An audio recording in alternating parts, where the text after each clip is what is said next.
यह चैनल केवल मनोरंजन के लिए है। हम किसी भी तरह से अंधश्रद्धा को बढ़ावा नहीं देते। रात का घना अंधेरा था। घड़ी की सुइयां 12:07 पर रुक गई थी। गांव के सुनसान रास्ते पर रमाकांत अपनी मोटरसाइकिल से लौट रहा था। रास्ते में पीपल के पुराने पेड़ के पास आते ही उसे लगा जैसे कोई साया पेड़ की डाल से झूल रहा हो। उसने गाड़ी रोकी और ध्यान से देखा। कोहरे में कोई आकृति हल्के हल्के झूम रही थी।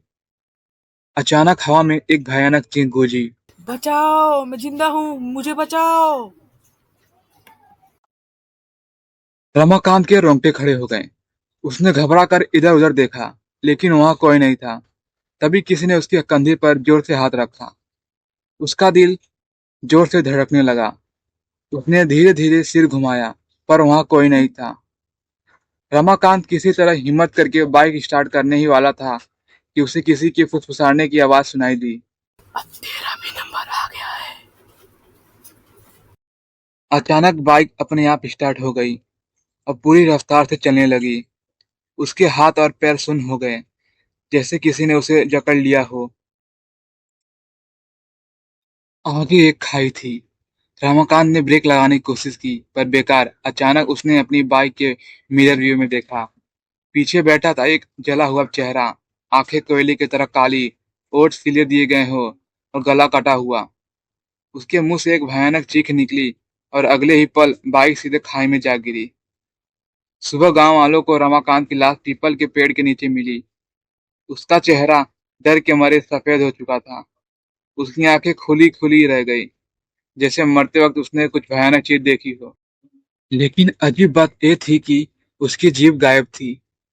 गांव के बुजुर्गों ने कहा, ये छलावा का काम है। जिस तरह अजय को 5 साल पहले मारा गया था, वैसे ही मौत रमाकांत की भी हुई। अब रहस्य गहराने लगा था। अजय कौन था? गांव में हर कोई अजय के नाम से डरता था। वह एक गरीब नौजवान था, जिसे रमाकांत और उसके दोस्तों ने निर्दयता से पीट पीट कर मार डाला था, सिर्फ इसलिए क्योंकि उसने उनकी साजिश उजागर करने की धमकी दी थी।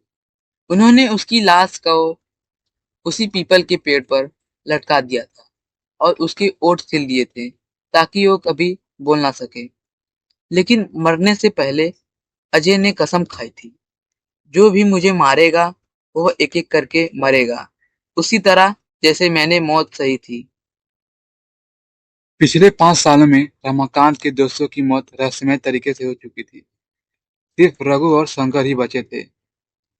रघु अब समझ चुका था कि अगला नंबर उसी का है, लेकिन भाग्य ने उसके लिए कुछ और ही सोच रखा था।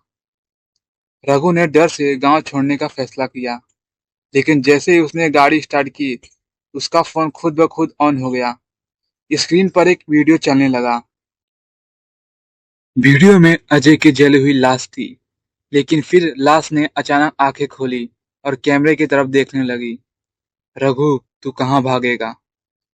रघु का पूरा शरीर बर्फ हो गया था। अगले ही पल गाड़ी के शीशे पर किसी ने खून से एक हाथ रख दिया। पीछे वाली सीट से एक धीमी लेकिन डरावनी आवाज आई। अब तेरा भी नंबर आ गया है। अगली सुबह गांव वालों को रघु की लाश उसी पीपल के पेड़ से झूमती मिली।